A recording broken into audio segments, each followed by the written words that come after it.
Assalamu alaikum wa rahmatullah wa barakatuh. In order to transcend the elemental world, we have to be able to transcend mind, desire, and the physical vision. It's difficult for us to comprehend transcending the physical vision because every time we open our eyes, we see. And what is it that we see? We see the world, we see the colors, and we see the phenomenon that is creation. So we've lived our entire life within this creation. We've lived our entire life interfacing with this creation. We've lived our entire life reacting to this creation. And this creation imprints certain ideas on us and certain ways of seeing things. Everybody's aware, or should be, that when, let's say, baby ducks are born, they imprint on their mother. However, if a baby duck is born and the first thing it sees is a human, it gets imprinted on the human. If the first thing it sees is something else, it gets imprinted on that. This first visual experience is very critical in an animal's life. Likewise, for humans, we are constantly being barraged with physical phenomena.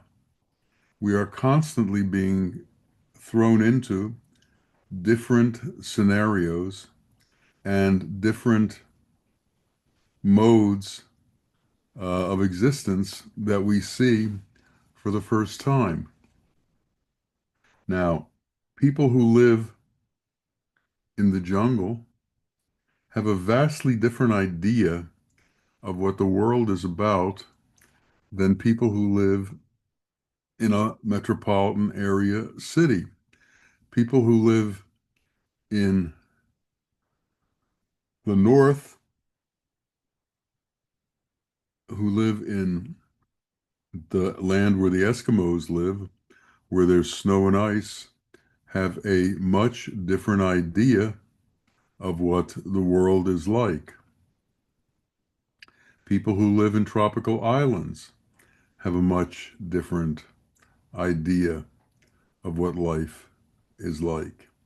Depending where you grow up, you are shown a way to live by your circumstances. And your circumstances imprint on you a way to survive within that specific scenario. Now, in this one world, there are hundreds of different scenarios. There are hundreds of different ways that people interact with the world. America interacts with its government and the world in a different way than, say, India does, or say, Russia does, or say, China does. We become used to a certain way of being. The people who live in North Korea have a totally different idea about what life is like than the people who live in the United States. However, no matter what idea we have, no matter how profoundly beautiful we may think it is, no matter how much freedom we may think our specific environment gives us, we still have to become rid of that environment.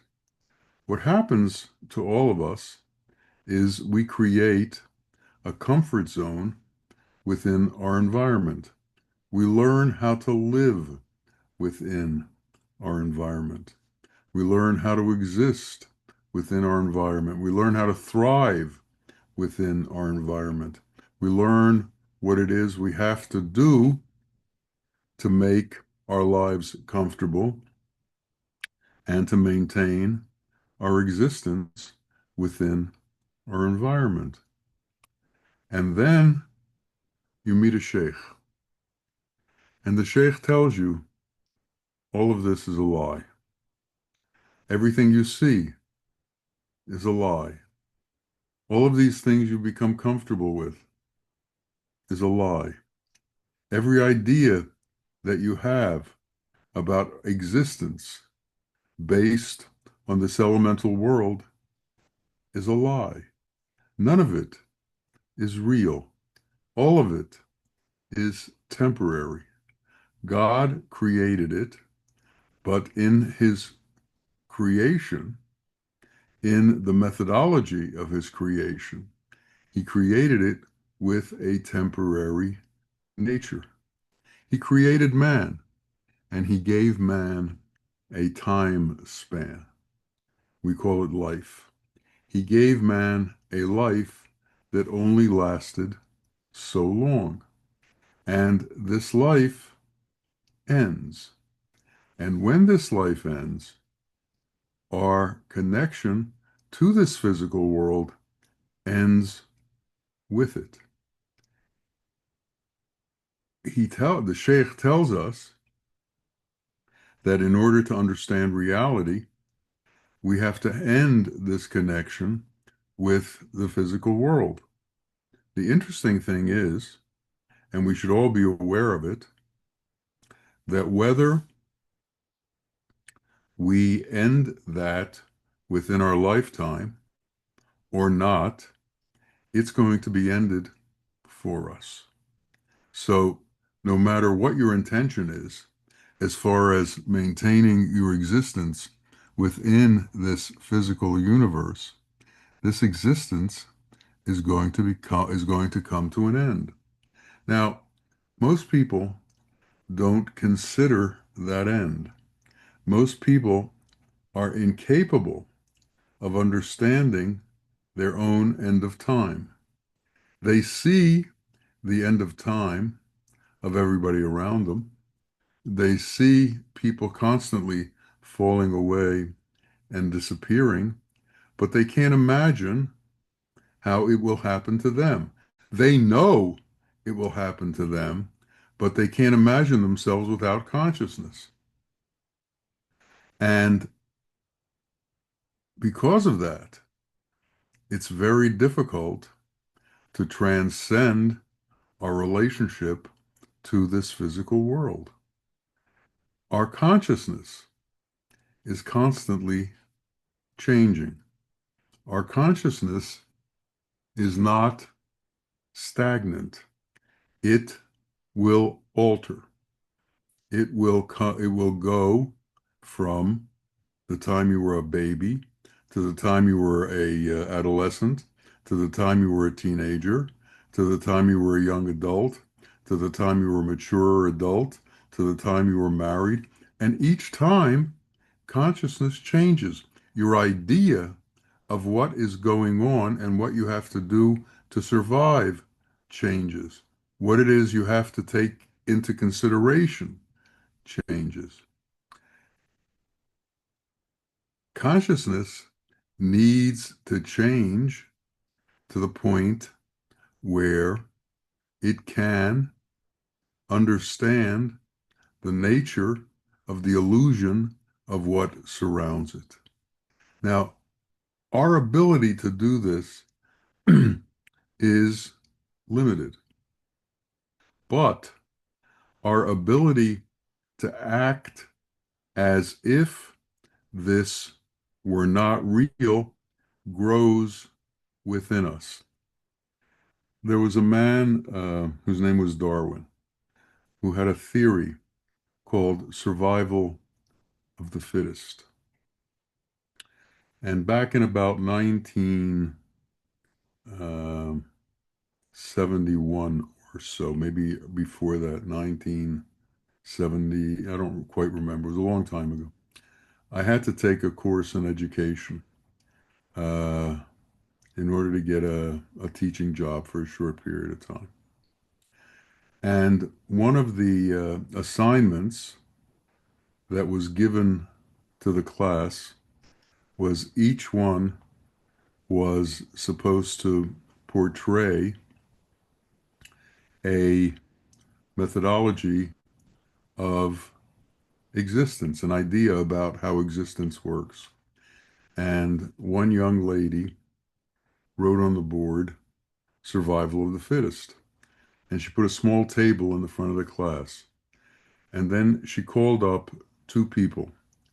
One of them was small, and the other one was me. And I was much bigger than the other person. And she asked us to arm wrestle. Well, of course, I won because I was much bigger than the other person. And she handed me an apple. I got the food because I was stronger, I was more fit, so I would survive because I got the food. I took a bite of the apple and then I gave the apple to the smaller person. This is a twist on the normative way that the world tells us to do things. And it is through twists like that that we can transcend the ideas of the world, the ideas of the egocentric self, and become more and more unified with all existence. It is within this world the natural way for most men to try and do for themselves, to take for themselves. And if you can alter that paradigm of taking, that paradigm of making yourself greater, that paradigm of making yourself bigger, and give to others as if they were yourself, you have begun to change the nature of your existence in this world. And you have begun to change the nature of how the world has imprinted you to follow the path of egoism and change to the path of unity. This is a major change in existence. Now, the world has people who are naturally inclined to move away from it. There are people who the world is so overbearing and the rules of the world are so difficult for them that they run away. And the religions have created places for them to run away to, and they're called monasteries. These are places that are sheltered from the world. These are places that are separated from the world, and people are allowed to develop a different section of themselves than the worldly section, that the section that interfaces with the world, the section that tries to conquer the world, the section that tries to consume the world, the section that tries to gather as much as it can in the world.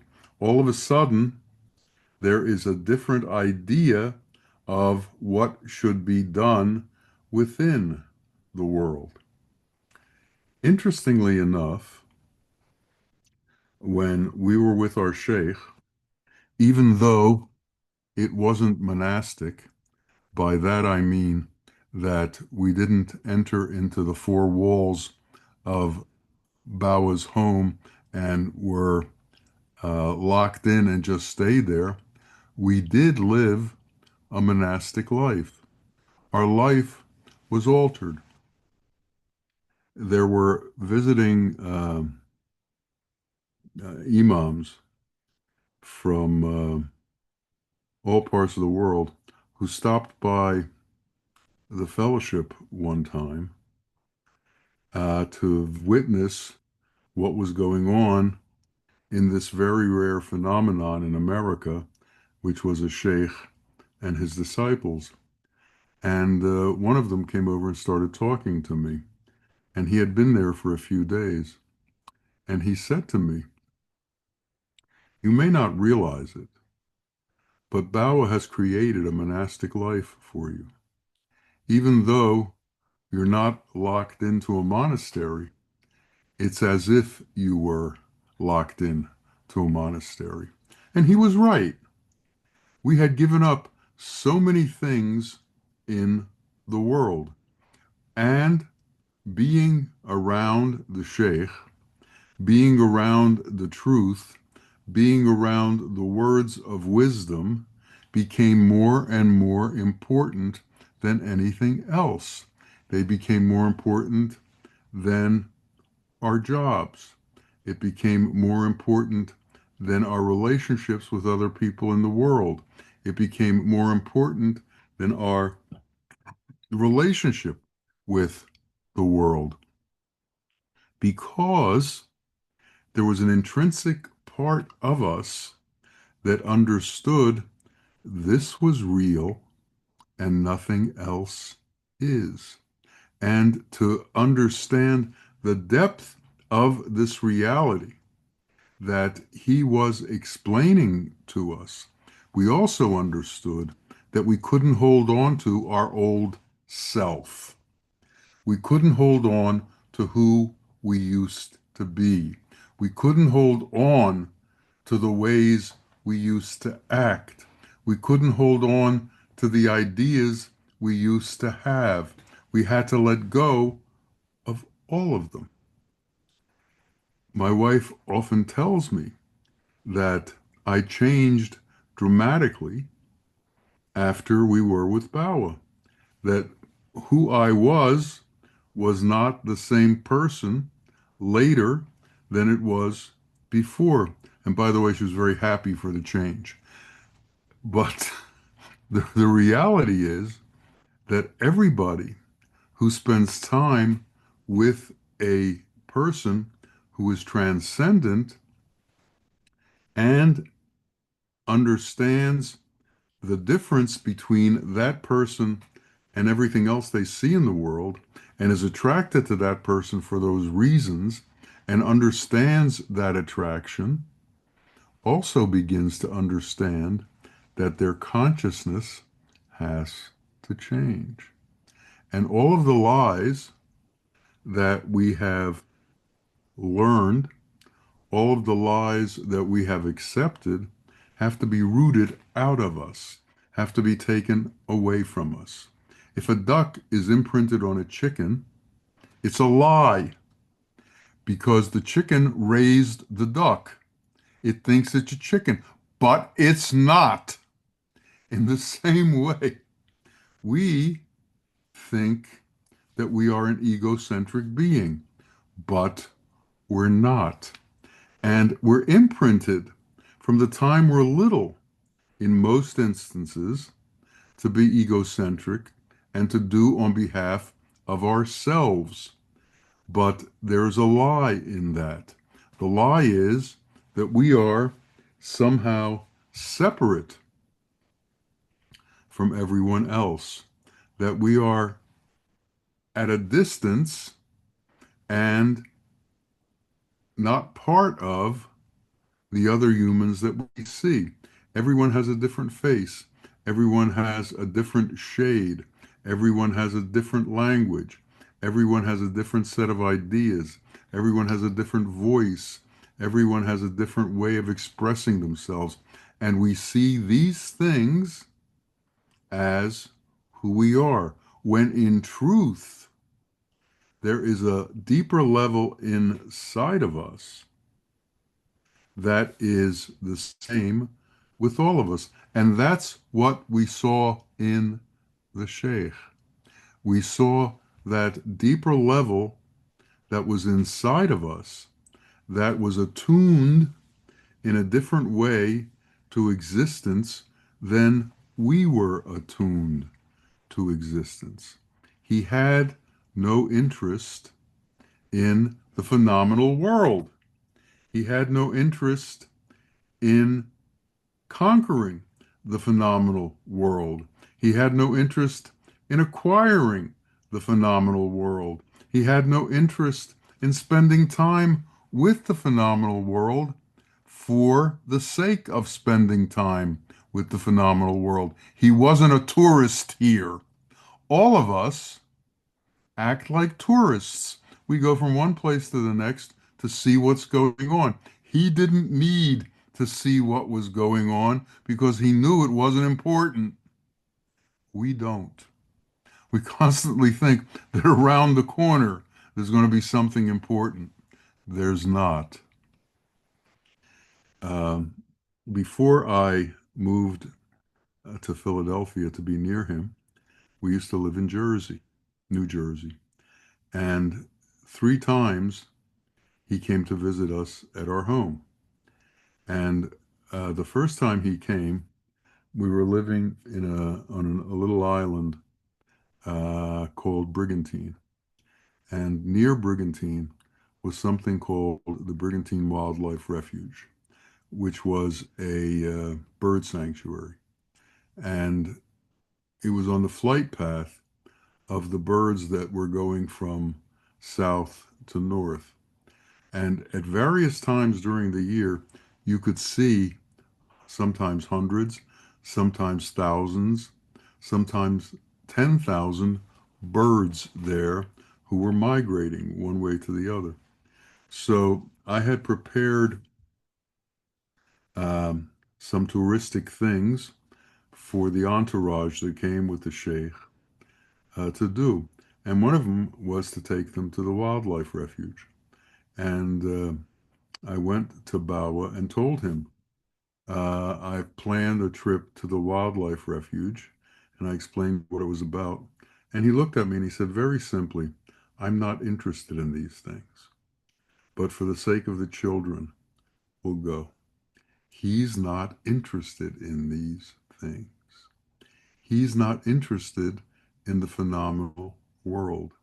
All of us are very interested in the phenomenal world. All of us are interested in the phenomenal world to different degrees. All of us get our joy, our ideas, our energy, our desires fulfilled through the phenomenal world. There has to be a shift. We have to get our joy not from the phenomenal world, but from the world of eternity. We have to get our fulfillment not from the phenomenal world, but through understanding our relationship with God. We have to shift our consciousness. We have to shift our consciousness dramatically. And one of the things that happens in a shift of consciousness is that you bypass the mind and you communicate with the heart. You act without the kind of thought process that interfaces with the phenomenal world.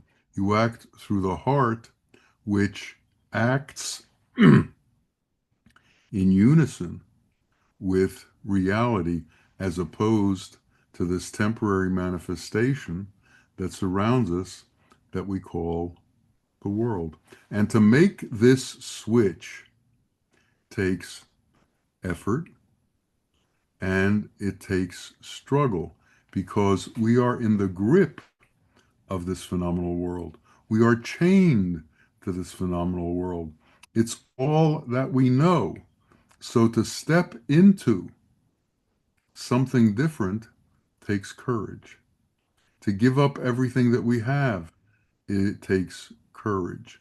To be able to say to ourselves that everything we know is a lie, all that we've learned is not true, takes a certain amount of courage.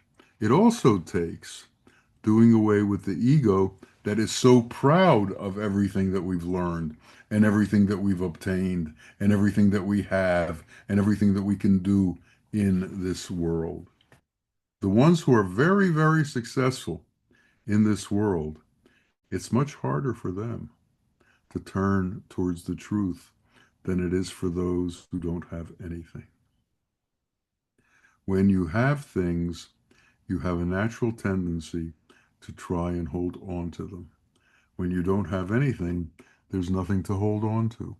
So, to create a situation where we don't have to hold on to things is a change in consciousness, a change in ideas, a change in the way we see things and do things.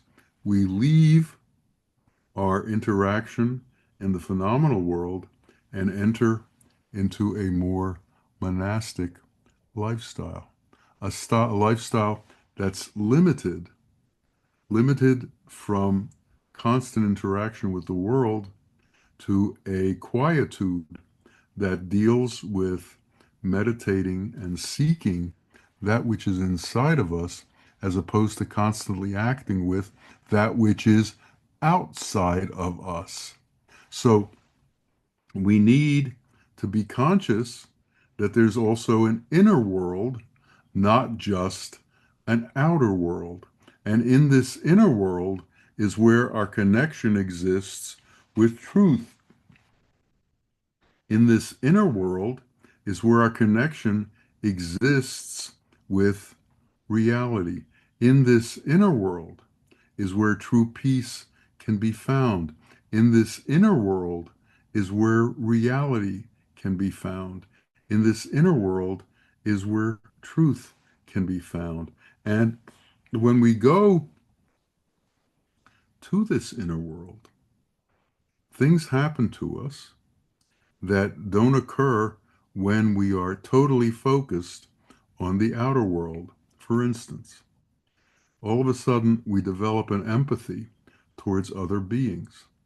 All of a sudden, love grows within us because things like jealousy, things like desire, things like need, things like accumulation, the need for accumulation, begin to disappear. We have everything we need inside of us already. We don't have to add to it. And everybody else has everything they need inside of them already. They don't have to add to it. And when you don't have to add anything to your existence becomes serene. Your existence changes from a grasping existence to a neutral existence, to a calm existence, to a existence that allows the flow of the natural way things are to occur without your interference and without your actions. Most people spend their lifetime trying to control the elemental phenomenal world that's around them. And through being able to control it, they accomplish what it is they seek to accomplish in this world. It's only when the end of time comes for people that they realize everything they've accomplished in this phenomenal world is of no meaning. Everything they've accomplished in this physical world is of no meaning. Everything they've accumulated in this world is of no meaning. Um, some very, very rich people have discovered this, and they've decided to give everything away before they die. And they've actually done it because they understood that in giving things away, they were making themselves free. They were making themselves more attuned to truth than by holding on to all the things that they have accumulated. Each of us has to go through this scenario. Each of us has to go through this change in consciousness. Each of us has to go through this alteration of the way that we see things. And this happens through interaction with someone who is conscious of that change and who has made that change and who is able to convey that change to others. One of the things that God has done is he's allowed those who've made that change to be able to share that change with others. And he's made it so that it's readily available from them to others. They become the exemplars for the world of what man can be like. Man changes from worldly man to human to God man through interaction with the transcended being, through interaction with God man. Uh, our Sheikh used to say, when I am here, God is not, and when God is here, I am not. In those words, he had explained the difference in consciousness that occurs for all of us. And we should all understand that this ability to disappear and God taking over that which exists once our mind and desire disappear is available to us, and that we can do it. And that is where the change of consciousness truly occurs. That's the state of the change of consciousness. And it is our obligation, being born as man, to become man. We're not born enlightened.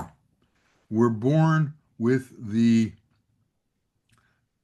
possibility of enlightenment. We're born with the possibility of transcendence. We're born with the ability of transcendence. But to do that, we have to go on that path. We have to make that intention. We have to determine that that's what we want for ourselves.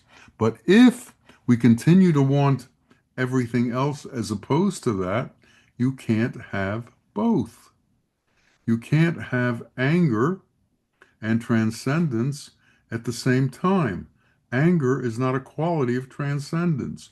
You can't have jealousy and transcendence at the same time. You can't be grasping the world and have transcendence at the same time. Transcendence is letting go of the world and letting go of everything that the world stands for. Transcendence is holding on to that which is real. And we need to understand that the power that is God is formless. It is without physical attributes. It is without phenomenal elemental attributes. Its attributes are different than that. Its attributes are qualities that transcend this worldly way. Its attributes are compassion. Its attributes are mercy. God's attributes are love.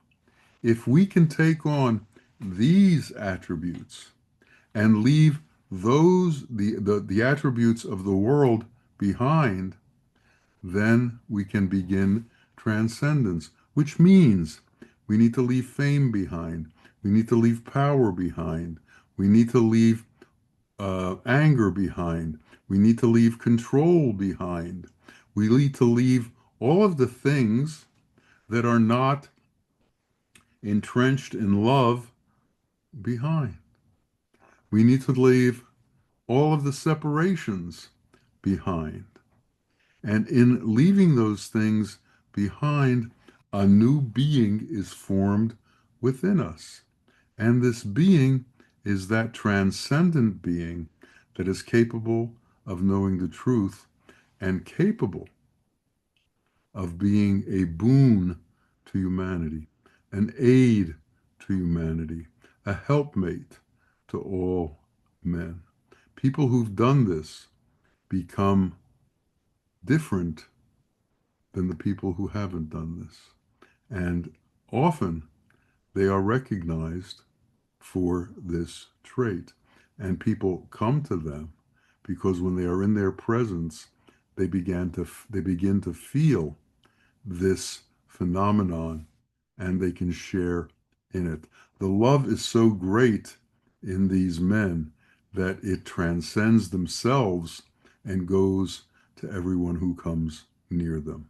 And God has made this possible so that men can see in the phenomenal world that which is not phenomenal. In other words, when we looked at Bawa, we saw a man, but we also understood at the same time that he wasn't what he appeared to be. He was that which is without form, in form for a short period of time to show us that we who are in form can move from form to the truth. And this is the path that we've chosen. This is the way that we've chosen. And because of that, we have to constantly be vigilant that the world doesn't overwhelm us. We have to be constantly vigilant that we don't succumb to all of the glitters and fascinations within the world, that we don't try to conquer the world, that we don't act with the world's arrogance, but we act with the qualities that are transcendent, that belong to Allah, that belong to God. And we pray that these qualities enter us and allow us to understand the truth. Enter us and allow us to know reality. Enter us and allow us to know love and to know unity. May it be so for each and every one of us. May Allah allow this, and may Allah continue to allow us this and make it easy for all of us to go on this path. Ameen. Ameen. Ya Rabbil Alameen. Assalamu alaikum wa rahmatullah wa barakatuh.